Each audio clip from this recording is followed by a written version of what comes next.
Annyeonghaseyo! Welcome back to my vlog. And on we'll go.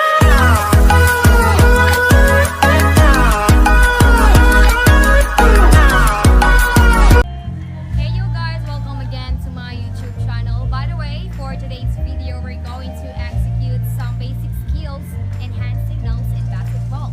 And of course, I would like to introduce my companion for this vlog. This is Abigail T. Pajarito. And of course, I am Sheena Jean. Without further ado, let's start!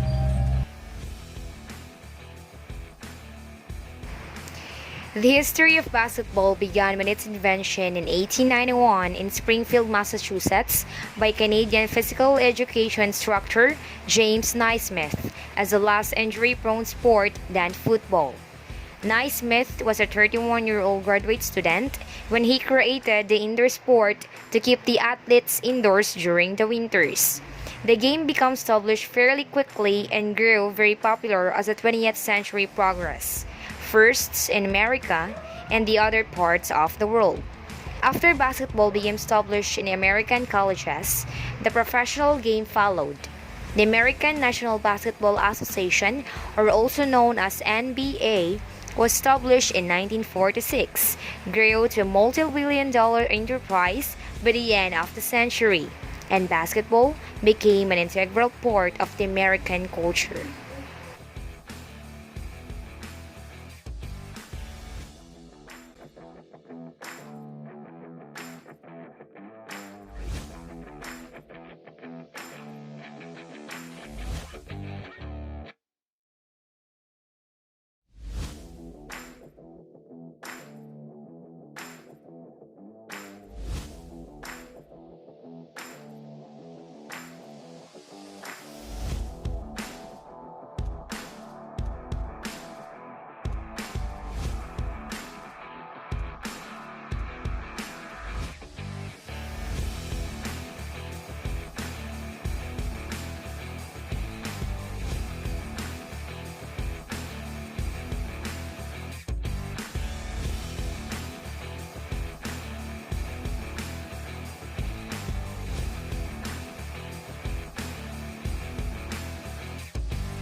Why is dribbling the very first skill that you should learn? It's very simple.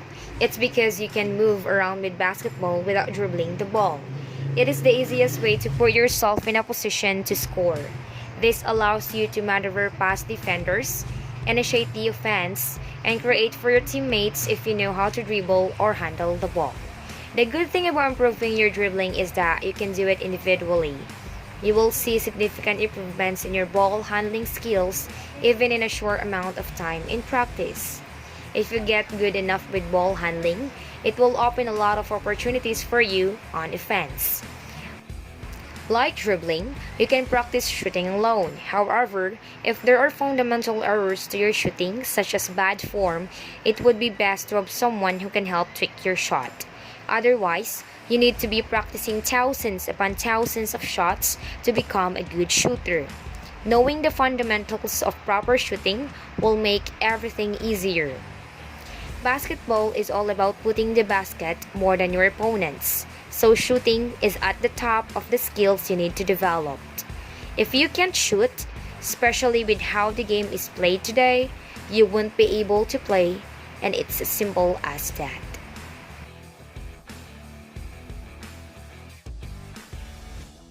Among the three, passing is the most challenging skill to develop. It requires a certain mindset and a level of perception and intellect to deliver the ball to a teammate on target and on time while being under duress. There are also a lot of passes to master: bounce, chests, outlets, and others. It's such a tough skill to acquire that even majority of professional basketball players are not excellent passers. In 2019 to 2020 NBA season, there are only 39 players out of 400 or so are averaging at least 5 assists per game. There are many skills involved in defense, but here are the three which is the most common and most basic.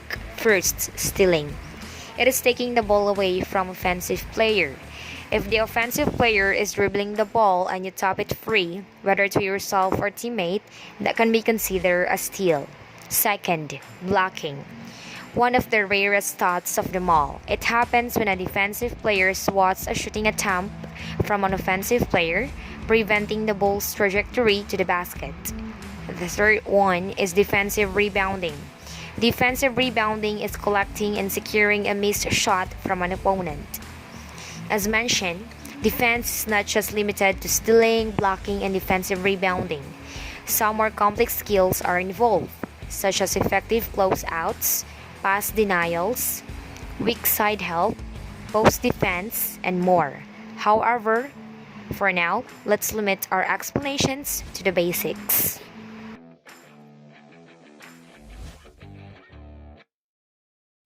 Substitution. If a substitute player wishes to enter the game, it is indicated by having one hand facing the timekeeper, raised in a stop manner, and the other hand waving the substitute player into the game. Technical foul. To signal a technical foul has occurred, the referee will place both his hands in front of him and put them in the formation of a letter T. Traveling.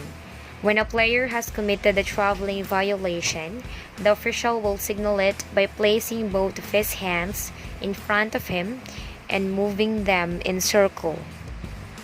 5 seconds. In order to signal a 5-second violation, the official will have 5 fingers raised with an arm extended upward.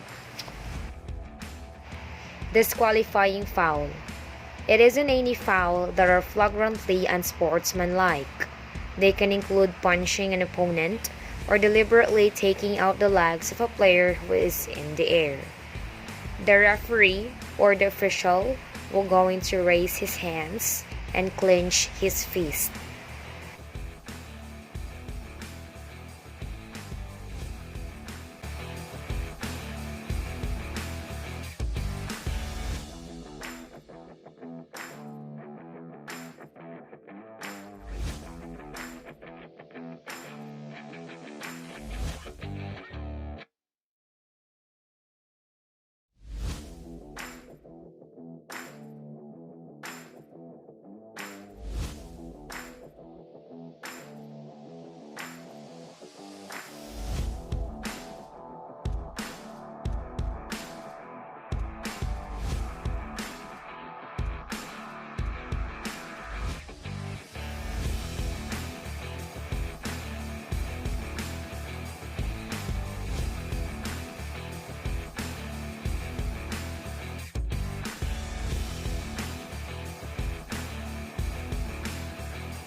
for watching.